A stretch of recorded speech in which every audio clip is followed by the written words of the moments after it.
Canon. We have the EOS R and a couple of lenses here and a new adapter. So can you talk a bit about, there's 3 adapters. Yeah, there are. I mean, basically what we're doing here, I've got a Cinema EOS lens on the front here, which is quite a specialist lens, but the reason why I've done this is I just want to prove the point that with the adapter, any of our EF lenses will fit on the new EOS R. It will actually take EF-S lenses as well, so any of the lenses designed for like the 80D and below, the crop sensor cameras, will actually fit on this.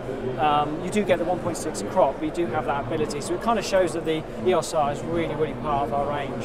As you said, yeah, there are 3 adapters, so this is the basic adapter. This one comes free in the box when you buy an EOS R. So as soon as you buy an EOS R, you can start using your EF lenses, but we do 2 more.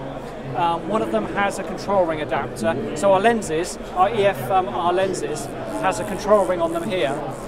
With the adapter with a control ring on, you get the same functionality as this does. But we also make another adapter which has drop-in filters. And I think that's a brilliant idea because you've got this sort of bit of dead space, I suppose, between the camera and the lens.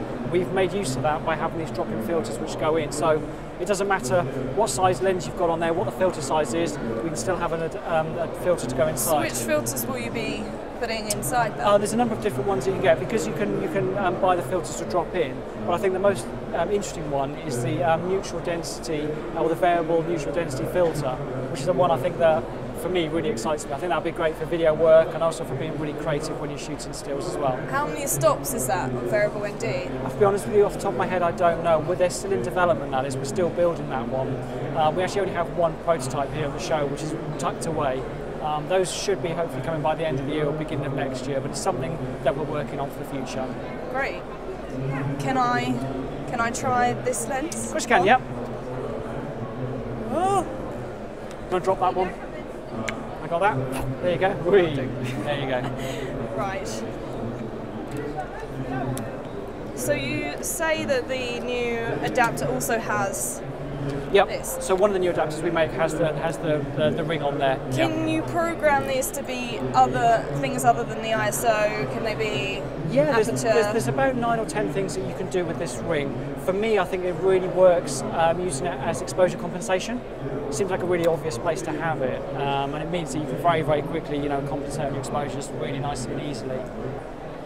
So one thing that's interested me about the new lenses, you have 2870 f2. Yep. Yeah, 2070 f2. Which is a really nice. That is a beautiful lens. Yes. Yeah.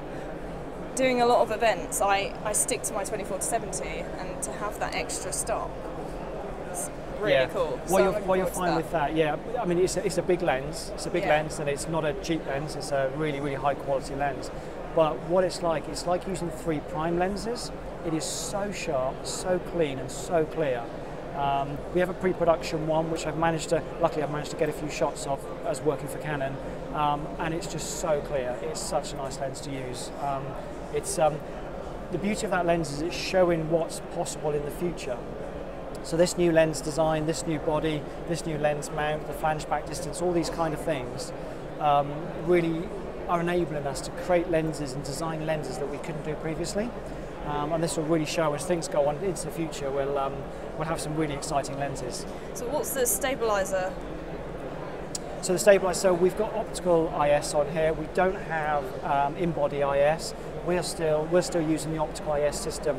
We still feel it's the best system at the moment for a variety of different focal lengths. Quite often in-body IS doesn't work quite so well at the longer focal lengths. Whereas if you design the IS system specifically for that type of lens, you're getting the best out of it. So for us, we feel that optical IS is still the best way to go. But that's not to say we're not looking at in-body IS. Thank you, Dave. Thanks for the information. If you're in the UK and you're interested in hiring this camera, you can go on Hire a Camera, and it's available now.